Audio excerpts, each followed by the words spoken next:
You know, it's kind of funny. I'm not a channeler. Maybe I am. I think I am more of a channeler whenever I write. And I always wanted to be a psychic. Like, I thought that I really wanted to know what was going to happen. Like, I wanted to know. I feel like that might be something that maybe us females, maybe it's all of mankind. But it's, it's a peace of mind to know what's to come, to be prepared for it. And so there was something on TikTok back in my beginning of spiritual awakening that was like an affirmation, something to like unlock your psychic abilities, because they say that we all have the capability, like we all have the clairs, we all have the capability to tap into these special gifts if you so choose. It just takes practice. It's like anything else, like everything in life. It just takes practice. If you're wanting to change something, it just takes practice.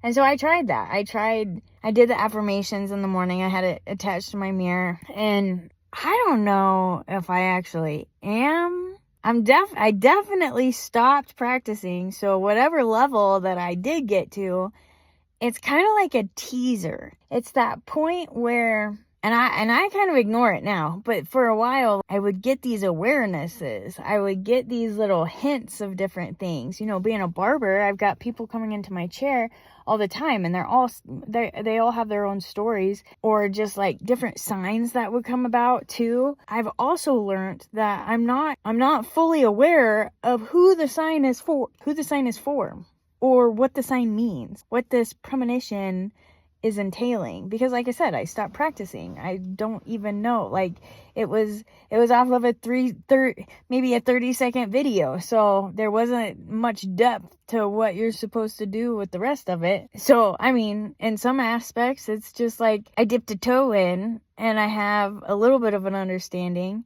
But like, I just had a vacation. I did a road trip up to Washington, Oregon area. Beautiful. Never been to that side. Didn't realize it was a rainforest. And it's gorgeous. Like, totally fell in love with the moss. But the trip involved a little shroomy adventure. It was supposed to be, the intention was for a spiritual little journey with some friends of mine. And it's funny because little shroomies like made themselves prevalent in many cases, like just little figurines, little pictures, pillows. And it was even before this trip had been planned or made.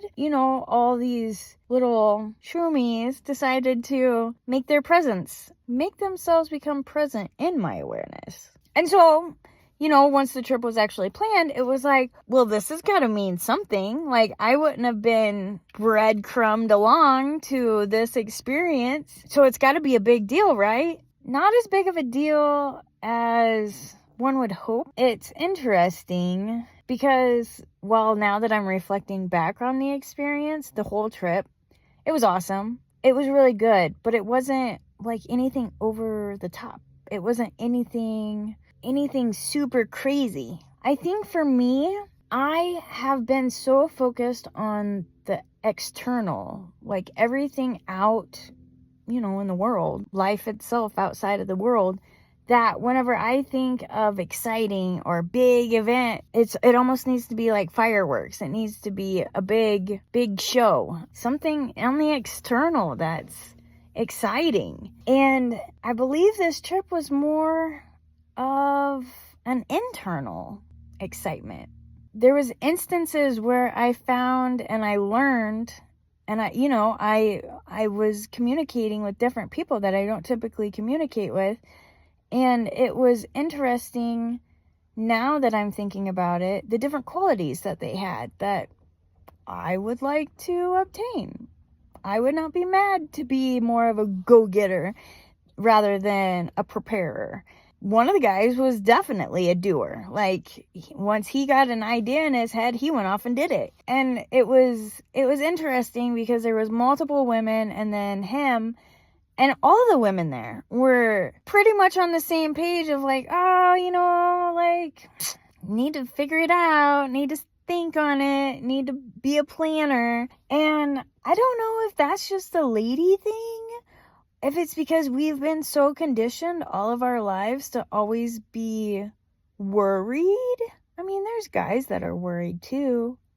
But it's interesting. Anyways, so while it wasn't some big extraordinary aha, it was a great experience. And there was some inner growth that I can look back on, and I can see, there's things that I've been working on, things that are very subtle that I wouldn't even recognize if it hadn't been for the fact that I've spent the last couple years like really trying to make a difference in my life. It's kind of like when you see somebody every day, you don't recognize the changes, but then like if your kid is growing up, like clearly you'll see that they're growing.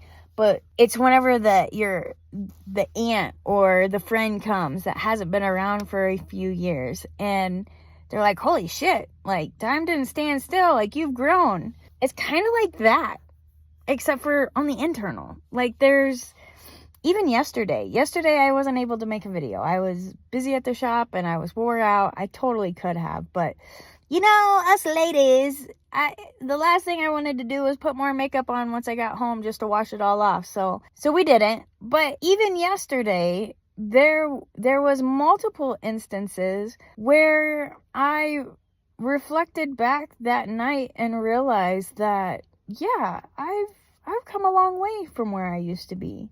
Little things that would have irked me, little things that would have created me to go rampant inside my mind didn't really bother me.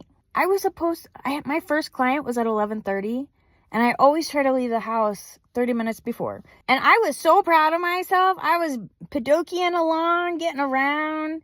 I was like, thought I was going to be late for a minute, and I was like, nah, I'm going to breathe into it, and I'm going to be okay. I'm going to find out, like, once I did my hair, I even put lipstick on, and I was like, fuck yeah, I got like 3 minutes before the time that I need to leave. And so I gathered my stuff and walked out to the truck and realized that the time that I was leaving was the time that I should be starting my appointment. Any other time, I would have been a wreck. I would have been full of anxiety. I would have felt bad. I would have been going over in my head like the different stories that how can I apologize? Oh, he's going to be so mad, yada, yada. I'm not going to say that I didn't completely do that. It was very minute compared to what I previously would have done. Like, I had it in my head that it is what it is. Like, there's nothing that I can do about it. So why not put to test this whole thinking of the better outcome? And honestly, he was an older gentleman, and I'm never, like, this is the first time in so long that I've done anything like this. And so he wasn't upset. Like, I think he thought I was more ridiculous just for the fact of, I told on myself, and I think that threw him for a loop. But I mean, what do you do? Like, it is what it is. And then of course his appointment ran into the next person's appointment, which is another great client of mine. I mean, all my clients are great, and he kind of gave me a hard time, but it was a joke. And I didn't rush through the last bit of my first haircut, and it all worked out okay. Everything settled in okay. But not only that, there were some other things that were said that a previous version of me would have taken to heart. I would have dissected it and questioned and like wondered where it was coming from, what direction was it really taking, statements, whatever. Things that could be taken snidey, snarky, things being said that almost make you feel unwanted. Which, if you knew the whole story, it would make more sense. But I didn't allow it. Like, again, it crept up periodically. But again, like, what's the purpose of freaking out about something that you have no control over? If that said person feels that way, then so be it. No sweat off my nose. It's not a magic wand. It doesn't happen overnight, but it is kind of amazing to be more aware and then putting in the action to get somewhere. I just wanted to share that. Like, I had a pretty good aha about my growth. And back to the psychic thing, like, I don't think I want to know. Like, I don't want to know. Even with tarot, I get so addicted with the little tarot readings, and I even have my own tarot reader, and I have realized that I use that as a crutch. And in reality, none of it is like set in stone for me to get sucked up in it and like, oh, I have to check the social media to see what the message is for today, I realized that I'm really just not living.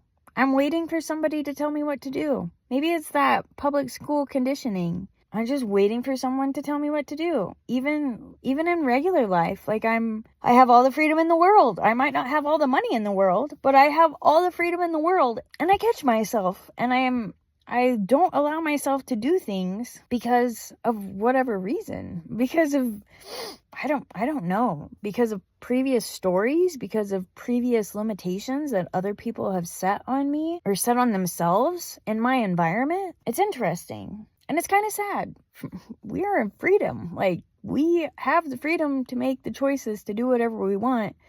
And yet, how many of us hold ourselves back? How many of us make excuses? The whole saying that the mind is a powerful thing is so true. And it's amazing the extent that the mind will go through to keep a person comfortable. Because we've just been compiling these limitations, these beliefs from other people. And even I know whenever I was younger, but I can see it in the younger generation. They're not all fearless, but there's a good handful of them that are pretty fearless and will go after whatever the hell they want. And that's exciting. And I wouldn't mind to get back there. So we're getting there, one step at a time. It's like a building that's got layers of paint on it.